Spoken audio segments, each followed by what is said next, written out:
Olá, como vai? Sou Celso Gioia. Quero falar hoje com você sobre um tema interessante, que é o casamento mais esperado de todos os tempos. Sim, casamento é sempre um assunto, né, na mídia, na imprensa, em vários lugares.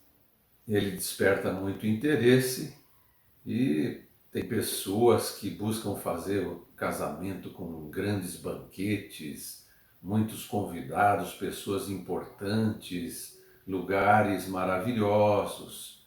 Então eu quero tratar desse assunto com você, mostrando que as bodas do Cordeiro, sim, é que serão o casamento mais esperado, o melhor casamento de todos os tempos. Mas para isso eu te peço, fique até o final do vídeo, perceba a ideia, a mensagem que a gente vai passar e também peço que você se inscreva no nosso canal. Muitos assistem e não são inscritos. Quando você se inscreve, você ajuda, você apoia. Também peço que você compartilhe com outras pessoas, comente, curta, você acione o sininho também, que ajuda bastante o nosso canal. Bem, quem são os noivos desse casamento? 2 Coríntios 11:2 diz: Porque estou zeloso de vós com o zelo de Deus, porque vos tenho preparado para vos apresentar como uma virgem pura a um marido, a saber, Cristo. Então, os noivos são Jesus e a sua igreja. A igreja é a noiva de Cristo. E você sabe, o casamento hebraico ele tem muitas diferenças no nosso casamento moderno, ocidental.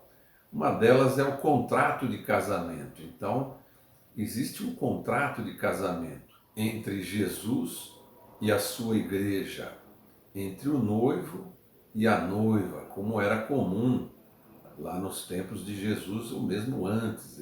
Era feito um contrato e tinha que ser seguido esse contrato, ele tinha todo um rito, tinha compromissos, né? E a primeira condição que eu vejo que esse contrato apresenta é a tolerância do noivo. Jesus, como o Deus Todo-Poderoso, aquele que conhece, sabe todas as coisas, ele sabia que a noiva estava debaixo do pecado, ela iria pecar contra ele. Então, ele na ceia, né, que é o momento em que ele faz o pedido de casamento para a noiva, aconteceu na ceia. E, no capítulos 13 até 17 de João são os eventos daquela noite em que Jesus pediu a igreja em casamento. E ele já disse na ceia, ele já disse que haveria um traidor no meio deles. Ele já disse que haveria negação da pessoa dele no meio deles. Ou seja, Jesus tinha conhecimento de que a igreja pecaria. Mas ele disse lá no verso João 13:1, no final ele diz assim, mas diz que Jesus amou a igreja até o fim, os amou até o fim. Ou seja, é um compromisso de tolerância, é um compromisso de entendimento de que a igreja está debaixo do pecado, mas que a misericórdia de Deus resolve este problema, compatibiliza essa união entre Cristo e a sua igreja. Então, veja também a tolerância de Jesus quando ele se reencontra com Pedro após Pedro tê-lo negado, e ele não confronta, ele não constrange Pedro, mas ele pergunta: Pedro, tu me amas? Pedro, você tem amor por mim? Você quer apacentar as minhas ovelhas? Quer cuidar dos meus filhos? Vamos dizer assim, né? Para sua noiva. E Pedro diz que sim, ele aceita, né? Então veja que a tolerância do noivo é um item muito importante desse contrato de casamento. Bem, outro item importante do contrato de casamento entre Jesus e a sua igreja é o atendimento das necessidades. Jesus, a rigor, nem precisava fazer isso, porque o noivo ele fazia o pedido de casamento e ia até a casa do seu pai preparar um local para morar junto com a sua noiva, com a sua família. E durante esse tempo se pressupõe que a noiva ficava na casa dos pais, sustentada pelos pais. Mas Jesus, ele diz lá em João 14,14, se pedirdes alguma coisa em meu nome, eu o farei. Ou seja, Jesus, ele garante a antecipação das bênçãos da noiva que estaria casada com Cristo, a igreja. Ele promete antecipar essas bênçãos, ele promete atender às necessidades da sua noiva, da igreja.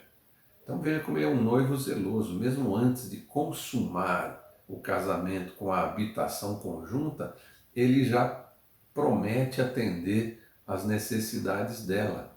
Então, igreja, não tema, não se preocupe, o Senhor, o teu Deus, Jesus Cristo de Nazaré, atende todas as tuas necessidades, basta pedir que Ele fará. Mas o requisito, vamos dizer assim, né, aquilo que tem que ser cumprido da parte da igreja, existe algo a se cumprir também, mas não é nada difícil, não é nada material. Jesus, ele pede a confiança da noiva. Então, em João 14:1, logo após a ceia, ele começa assim: não se turbe o vosso coração. Credes em Deus, crede também em mim. Então, o que Jesus pede para a sua igreja? Ele pede a sua confiança. Ele diz assim: creia em mim, confia em mim. Por isso que a salvação é pela fé, não é por obras, não é por atitudes, por inteligência, não é por comportamento, não é por classe social, por posses, nada disso, é pela fé. Então o que Jesus pede para a sua noiva? Confie em mim, eu vou fazer tudo com uma perfeição que você nem imagina, da melhor forma, como nem você espera. Esse é Jesus. Mas ele pede para a sua noiva: confie em mim. Essa é a nossa parte, querido. Confiar em Jesus. Bem, nós já vimos aqui que esse tema vai ter um desenrolar aí, então eu vou parar por aqui, mas nós teremos um segundo vídeo. Eu peço para você que assista esse segundo vídeo, é a continuação. Sem a continuação você não vai chegar ao casamento, você não vai chegar nas bodas, esse casamento tão esperado. Então assista o segundo vídeo na semana que vem, sem falta, para entender a totalidade desta palavra.